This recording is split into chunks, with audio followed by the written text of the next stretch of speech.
नमस्कार दोस्तों, प्रणाम, जय श्री राम। कैसे हैं आप लोग? उम्मीद करती हूँ बहुत अच्छे होंगे।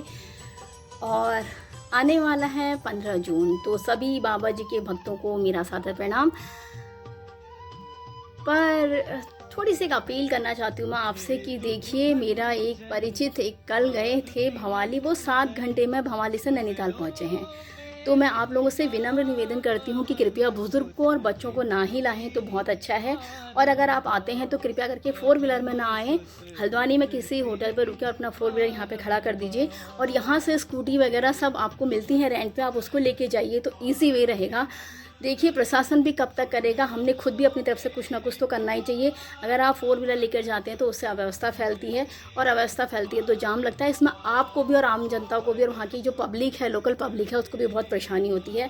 तो मेरा आप लोगों से हाथ जोड़कर निवेदन है कि आप लोग आइए, ज़रूर आइए, लेकिन वहाँ की दिव्यता को बनाए रखिए, वहाँ की पवित्रता को बनाए रखिए। और कृपया करके इस तरह से आइए कि अव्यवस्थित कुछ भी ना हो, ना आप अव्यवस्थित हो, ना दूसरे को अव्यवस्था फैलने के लिए मजबूर करें। क्योंकि भीड़ में कभी कभी ऐसा होता है, दुर्घटनाएं हो जाती हैं। बहुत गर्मी के दिन है, बहुत कुछ होता है।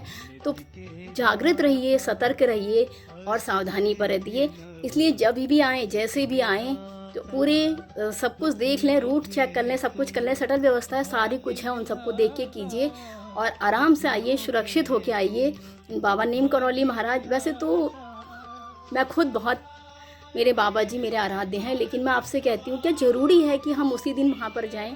हम अपने घर में भी तो बाबा जी की पूजा उसी तरह कर सकते हैं जिस तरह से वो करते हैं।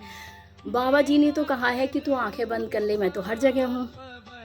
चलिए, मैं आपको अपनी एक बात सुनाती हूँ। देखिए, श्रद्धा, त्याग, धैर्य, भरोसा बहुत बड़ी चीज़ होती है ना। अगर हमारे अंदर भरोसा है तो कहीं ना कहीं से बाबा जी ज़रूर आ जाते हैं। और एक आपको बात बताऊं, इतनी भीड़ में तो बाबा जी वहाँ हैं ही नहीं। बाबा जी तो कंदराओं में चले गए हैं, बाबा जी तो वहाँ हैं ही नहीं। और हम तो अभी 2 साल से वहाँ जाते ही नहीं हैं। हम बहुत, नहीं बताऊंगी, दूसरी जगह जाते हैं, वहाँ से 5 किलोमीटर और आगे, जहाँ पर 2 बाबा जी, सोमवारी महाराज जी और नीम करौली महाराज जी बैठ कर के बहुत देर तक बातें करते थे और ध्यान मग्न होते थे। तो मैं अब वहाँ जाना ज़्यादा पसंद करती हूँ, क्योंकि पहले हम नीम करौली में महाराज जी के पास जब जाते थे तो घंटों वहाँ पर बैठा करते थे, सुंदरकांड पढ़ते थे, हनुमान चालीसा का पाठ करते थे और घंटों वहाँ पर हम बैठे रहते थे। लेकिन अब हमें वहाँ पर दर्शन करना भी दुर्लभ हो गया, इतनी भीड़ हो जाती है। देखिए, बाबा जी सबके हैं, ना मेरे ना आपके, वो सर्वस्व हैं, सबके हैं। तो वो तो सर्वव्यापी हैं, सब जगह हैं। किसी विशेष दिन वहाँ जाने की क्या आवश्यकता है? आप घर पे उनका ध्यान कर लीजिए। चलिए, एक छोटा सा उदाहरण बताती हूँ जो मेरे साथ घटित हुआ है। मैं और मेरे हस्बैंड, तो हमारे बच्चे बहुत छोटे थे, तो हम अपने 2 व्हीलर से वहाँ जा रहे थे बाबा जी के पास। तो तब ना हम मॉर्निंग में चले जाते थे और दिन भर वहाँ बैठते थे, सुंदरकांड का पाठ करते थे और बहुत देर तक बैठ के शांत, जब हमें शांति मिल जाती थी तब हम वापस आते थे। तो मेरे हस्बैंड ऐसे ही मुझे चलते चलते बच्चों को और मुझे बाबा जी की कहानियाँ सुना रहे थे। तो भाई, मन तो बड़ा चंचल है, कहा है ना कि प्रभु तुम चंदन हम पानी।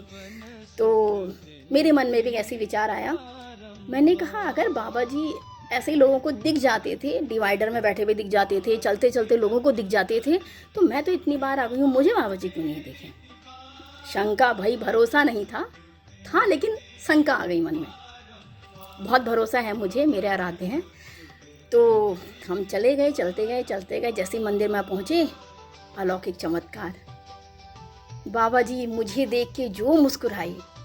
आज कम से कम 12 या 14 साल हो चुके हैं इस घटना को, और वो उस मूर्ति से बाबा जी जो मुस्कुराए हैं मुझे देख के, कि मुझ पे शंका करती हो और आती भी यही हो। तो मैं भाव विभोर उठी उस दृश्य को देख करके, साक्षात दर्शन मैंने किए। तो दोस्तों, इससे ज़्यादा मैं आपसे और कुछ नहीं कहना चाहती हूँ कि बाबा जी तो सर्वव्यापक हैं, सब जगह विराजमान हैं। उनके लिए किसी दिन जाने की कोई आवश्यकता नहीं है। आप मन में श्रद्धा रखिए, विश्वास रखिए, बाबा जी आपको स्वयं दर्शन देंगे, आपके सारे कष्ट हरेंगे। ठीक है, जाइए, सुरक्षित रहिए, सावधान रहिए, सतर्क रहिए और बुजुर्गों और बच्चों को सुरक्षित रखिए। विनम्र निवेदन है, बाबा जी के आशीर्वाद से। जय श्री राम।